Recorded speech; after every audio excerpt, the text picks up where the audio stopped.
तीन साधु और एक विधवा स्त्री, एक अलौकिक कहानी। यह कहानी सुनकर आप चौंक जाएंगे। बहुत पहले शांतिपुर नामक एक गांव था। यह गांव पहाड़ों और घने जंगलों के से घिरा हुआ था। यहाँ लोग सरल और सीधे साधे थे। वे खेती बाड़ी करते थे, अपना जीवन यापन करते थे। गांव का नाम शांतिपुर था, लेकिन वहाँ की राहों में शांति कम और भय ज़्यादा था। यह गांव अंधविश्वास और सामाजिक कुरीतियों में जकड़ा हुआ था। इस गांव में सावित्री नामक एक विधवा एक स्त्री रहती थी। सावित्री एक विधवा थी। उसके पति की मृत्यु को 3 वर्ष बीत चुके थे। जब उसके पति हरीश प्रसाद की बीमारी से मृत्यु हुई, तब से उसके जीवन में आंसू और कटु वचनों के सिवा कुछ नहीं बचा था। हरिप्रसाद गांव का एक साधारण किसान था। उसका घर छोटा था, लेकिन सावित्री के प्रति उसका प्रेम और दोनों की आपसी समझ बहुत गहरी थी। पर जब हरिप्रसाद चला गया तो सावित्री का जीवन अंधकार में डूब गया। गांव वाले उसे एक अशुभ स्त्री मानने लगे। गांव की औरतें उसके पास जाने से डरती थी। पुरुष उसे ताने देते थे और अपमानित करते थे। बच्चों को सावित्री के घर के पास जाने से मना किया जाता था। हर सुबह जब सावित्री गांव के कुएं से पानी लेने जाती तो औरतें वापस में फुसफुसाती थी, देखो यह अभागिन अपशकुनी औरत आ गई। जहाँ इसके पांव पड़ते हैं वहाँ अनिष्ट हो जाता है। सावित्री ने कई बार इन उपहासों को सहने की कोशिश की, लेकिन उन्हें शब्दों के कांटे उसके हृदय को बीनते रहे थे। जब पूरा गांव गहरी नींद में डूब जाता, तब रातें सावित्री के लिए और भी कठिन हो जाती थी। वो आंगन में बैठकर आकाश की ओर निहारती रहती। चांद की रोशनी उसकी आंखों के आंसुओं में भीग जाती। वो प्रायः अपने पति की तस्वीर के सामने दीपक जलाकर रोती और भगवान से पूछती, मैंने कौन सा पाप किया है जो मेरा जीवन ऐसे नरक में बदल गया है। कई बार उसने गांव छोड़कर चले जाने के बारे में सोचा, लेकिन वो जाती भी तो कहाँ। उसके माता पिता बहुत पहले ही जा चुके थे।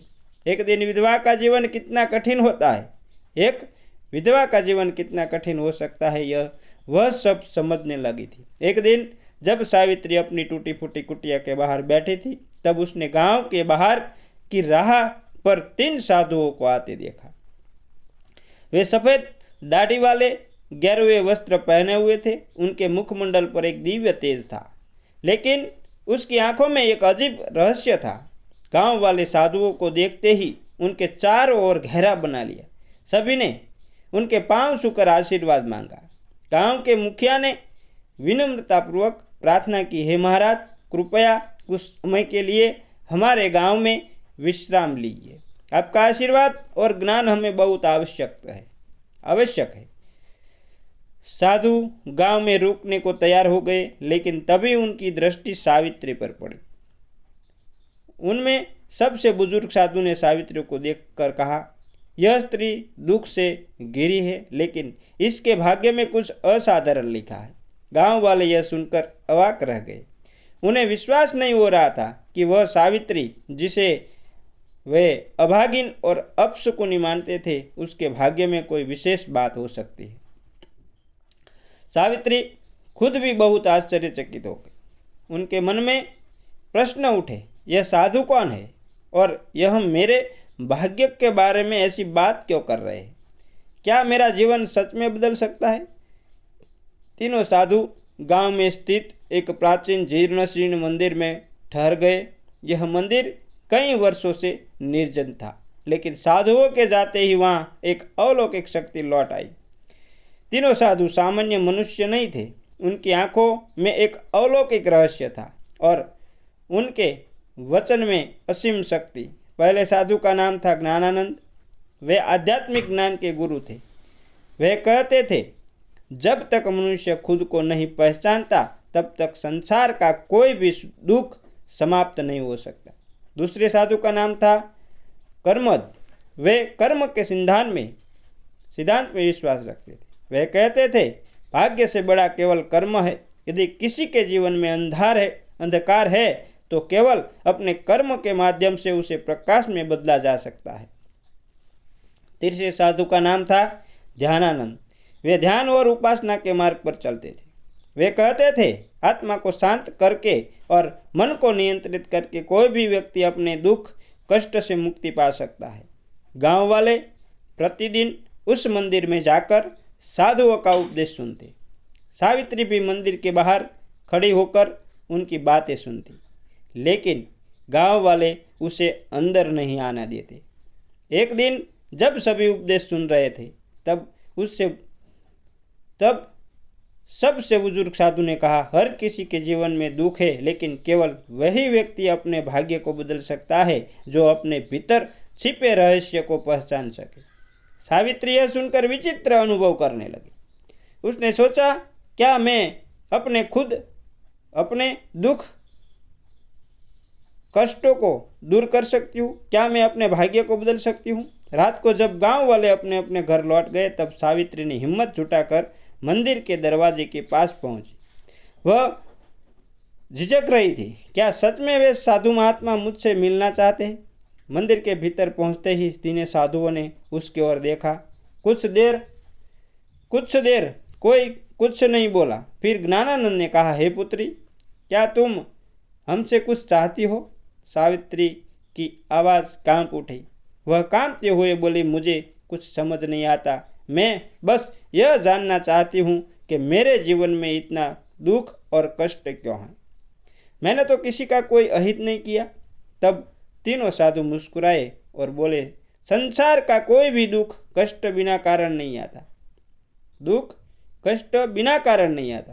तूने अपने पूर्व जन्म में जो किया, इस जन्म में उसका फल पाया है। लेकिन चिंता मत करो, क्योंकि हर कर्म का फल नए कर्म के माध्यम से बदला जा सकता है। सावित्री ने आंखों में आंसू लिए पूछा, क्या मैं अपना भाग्य बदल सकती हूँ? ज्ञानानंद ने धीरे से उत्तर दिया, हाँ, लेकिन उसके लिए तुम्हें परीक्षा देनी होगी। क्या तुम तैयार हो? सावित्री ने बिना सोचे उत्तर दिया, मैं तैयार हूँ। तीनों साधुओं ने एक दूसरे की ओर देखा। लगा जैसे वे कोई रहस्य जानते हो। ज्ञानानंद ने कहा, तो कल सूर्योदय से पहले जंगल में अस्वस्थ वृक्ष के नीचे आओ, वहीं से तुम्हारी यात्रा आरंभ होगी। सावित्री को कुछ समझ नहीं आया, लेकिन उसने सिर हिलाकर सहमति दे दी। गांव में यह खबर आग की तरह फैल गई। 3 साधुओं ने सावित्री को जंगल में अकेले बुलाया है। क्या वे उसे वरदान देंगे या श्राप? कुछ औरतें फुसफुसाती थी, यह साधु हमें धोखा तो नहीं दे रहे? उस रात सावित्री को नींद नहीं आई। वह बार बार सोचती, क्या कोई सच में मेरी मदद कर सकता है, या यह भी एक और धोखा है? लेकिन उसने निश्चय कर लिया था, चाहे जो हो, अगले दिन सूर्योदय से पहले वह जंगल जरूर जाएगी। जब सावित्री जंगल के अश्वत्थ वृक्ष के पास पहुंची, तो उसने देखा कि तीनों साधु पहले से वहां ध्यान में लीन थे। उसके चारों ओर एक अद्भुत शांति फैली हुई थी। सावित्री ने हाथ जोड़कर प्रणाम किया और बोली, मैं आ गई हूँ महाराज, अब बताइए मेरी परीक्षा क्या है? ज्ञानानंद ने आंखों खोलकर कहा, यह संसार एक माया है पुत्री, जो इसे समझ ले वही अपना भाग्य बदल सकता है। लेकिन तुम्हें ज्ञान देने से पहले तुम्हें एक परीक्षा देनी होगी। कर्मद ने कहा, हम तुम्हें इस जंगल में छोड़कर जा रहे हैं, तुम्हें सारी रात यहाँ अकेले रहना होगा। यह जंगल बहुत रहस्यमय है, यहाँ जंगली जानवर और अदृश्य शक्तियाँ हैं, लेकिन यदि तुम अपना भय त्याग दो तो तुम पहली परीक्षा में उत्तीर्ण हो जाओगी। सावित्री स्तब्ध रह गई। सारी रात जंगल में अकेले उसे डर लगने लगा, लेकिन उसने खुद में हिम्मत बटोर कर कहा, मैं तैयार हूँ। तीनों साधु मुस्कुराए और बोले, हम कल सुबह सूर्योदय के बाद यहाँ आएंगे। तब तक तुम्हें अकेले साधु जंगल के दूसरे छोर की ओर चले गए। तब तक तुम्हें अकेले रहना होगा। साधु जंगल के दूसरे छोर की ओर चले गए और सावित्री अकेली रह गई। शाम ढलते ढलते अंधेरा जंगल को निगलने लगा। चारों ओर से अजीब आवाज़ आने लगी। दूर के पेड़ से उल्लू बोल रहा था, झाड़ियों में सरराहट हो रही थी। सावित्री ने खुद को समझाया और एक पेड़ के नीचे बैठ गई। लेकिन जैसे वह रात गहरी होती गई, जंगल का वातावरण भयावह होता गया। अचानक उसे लगा जैसे कोई छाया उसकी ओर बढ़ रही है। उसका दिल जोर जोर से धड़कने लगा। क्या यह कोई जंगली जानवर है या भूत? तभी उसे साधुओं की बात याद आ गई। यदि तुम अपना भय त्याग दो तो पहली परीक्षा में उत्तीर्ण हो जाओगी। उसने आंखें बंद की और एक गहरी सांस ली और मन में बोली, मुझे डरने की कोई ज़रूरत नहीं, मैं यहाँ अकेली नहीं हूँ, ईश्वर मेरे साथ है। यह सोचते ही वो छाया धीरे धीरे अदृश्य हो गई। वह सारी रात इसी तरह अपने भय से लड़ती रही। कभी कोई आवाज़ सुनती, कभी कोई अजीब सा कंपन महसूस करती, लेकिन उसने खुद को शांत रखा। हिम्मत नहीं हारी। सुबह की पहली किरण जैसे ही जंगल में उतरी, सावित्री ने राहत की सांस ली। कुछ देर बाद तीनों साधु वहां आ पहुंचे। उन्होंने देखा सावित्री के चेहरे पर एक हल्की मुस्कान थी। ज्ञानानंद ने कहा, पुत्री, तुमने पहली परीक्षा उत्तीर्ण कर ली है। तुमने भय को जीत लिया। अब तुम्हारे जीवन में एक बड़ा परिवर्तन आने वाला है। सावित्री को समझ आ गया, भय केवल हमारा मन में है और जब हम उसका सामना करते हैं तो वह खुद ही मिट जाता है। यह था सावित्री की पहली जीत का जंगल में पूरी रात बिताने की। उसकी आंखों में अब कोई भय नहीं था। उसकी आंखें आत्मविश्वास से भरी थी। तीनों साधु सावित्री को पहाड़ पर बने एक पुराने मंदिर में ले गए। मंदिर बाहर से साधारण दिख रहा था, लेकिन अंदर कदम रखते ही सावित्री को एक अद्भुत शक्ति का अनुभव हुआ। सावित्री के मंदिर की देहरी पर पांव रखते ही उसके शरीर में एक हल्का कंपन हुआ। तब ध्यानानंद ने कहा, अब समय आ गया है अपना वास्तविक स्वरूप प्रकट करने का। सावित्री चौंक गई। आपका वास्तविक स्वरूप? ज्ञानानंद ने आंखें बंद की और तभी उसने शरीर से एक दिव्य ज्योति निकलने लगी। कर्मठ और ध्यानानंद भी प्रकाश में ढक गए। कुछ देर बाद सावित्री के सामने खड़े थे तीन देवताओं जैसे रूपवान पुरुष। वे साधु नहीं थे, वे देवदूत थे। सावित्री स्तब्ध रह गई। उससे एक शब्द भी निकल सका। कर्मानंद ने कहा, हम कोई सामान्य साधु नहीं है पुत्री, हम तीनों ब्रह्मा, विष्णु और महेश्वर के दूत हैं। हम पृथ्वी पर एक विशेष उद्देश्य से आए। ध्यानानंद ने कहा, आदेश था कि किसी पवित्र हृदय वाले ऐसे व्यक्ति की परीक्षा ले जो अपना भाग्य बदलना चाहता है और हमने तुम्हें चुना है। सावित्री की आंखों में आंसू आ गए। वो अब समझ रही थी कि यह साधु कोई साधारण नहीं है। तब ज्ञानानंद ने कहा, तुमने भय को जीत लिया, लेकिन अब तुम्हें देनी होगी त्याग और निष्ठा की परीक्षा। सावित्री कांपते हुए बोली, मुझे क्या त्यागना होगा? कर्मानंद ने कहा, तुम्हारी सबसे प्रिय वस्तु जिसे तुम सबसे अधिक प्यार करती हो। सावित्री सोचने लगी। उसके पास तो कुछ भी नहीं है, लेकिन तभी याद आई पति की तस्वीर। हरिप्रसाद की मृत्यु के बाद यह तस्वीर उसकी सबसे प्रिय वस्तु थी। जब भी वह तस्वीर देखती, पति की याद आती और वह रो पड़ती। धीमी आवाज में उसने पूछा, क्या मुझे अपने पति की तस्वीर त्यागनी होगी? ज्ञानानंद ने कहा, यदि यही तुम्हारी सबसे प्रिय वस्तु है तो हाँ, लेकिन याद रखो, सच्चा त्याग तभी होता है जब वह स्वेच्छा से किया जाए। यदि तुम तैयार नहीं हो तो हम तुम्हें मजबूर नहीं करेंगे। सावित्री के हृदय में एक भयंकर द्वंद्व शुरू हो गया।